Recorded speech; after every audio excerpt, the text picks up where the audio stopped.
In the meantime, we want to get to some new information out of the state of Illinois as authorities are hunting for a killer of a mother there and her two young boys.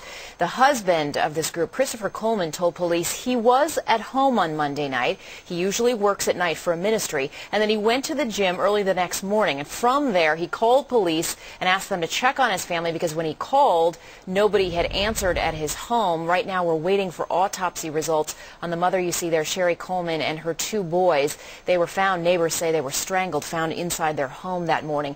Nicholas Pistor is a reporter for the St. Louis Post-Dispatch. He is on the phone with us now, and they've been breaking all sorts of details on this story. Nicholas, lay out this timeline for me, if you will, about what Coleman is telling authorities about where he was exactly on this morning. Police have not laid out an exact timeline, but what we do know from high-ranking police sources is that Coleman said that he left the house about 5:30, and that's when he went to a St. Louis County gym.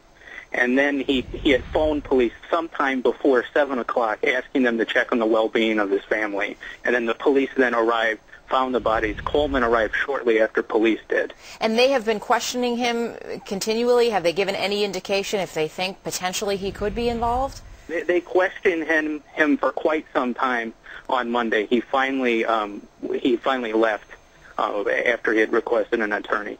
An indication to you at all whether they have a suspect at this point? They continue to say there are no suspects, but they are following leads. Nicholas, are they telling you anything about a motive? I know that this family, police have said they were enduring some threats in the neighborhood and to themselves in the past. There also was this message on the wall inside the house? Yes, there was a message on the wall that had said, "I told you this would happen." But police have sort of not really been real upfront with the threats that have been made in the past. They said that, you know, the family had wanted to document some things that had happened and that the police had went and done investigations and stuff. But they haven't come out and said, we're looking for someone or a vehicle description or anything like that.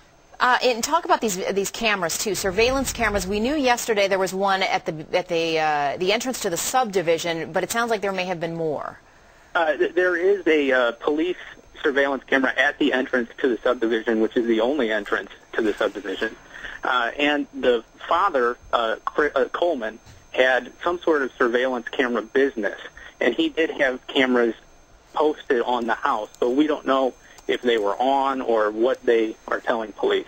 Okay, Nicholas Pistor with St. Louis Post-Dispatch. Nicholas, let us know if you get anything else. Thanks.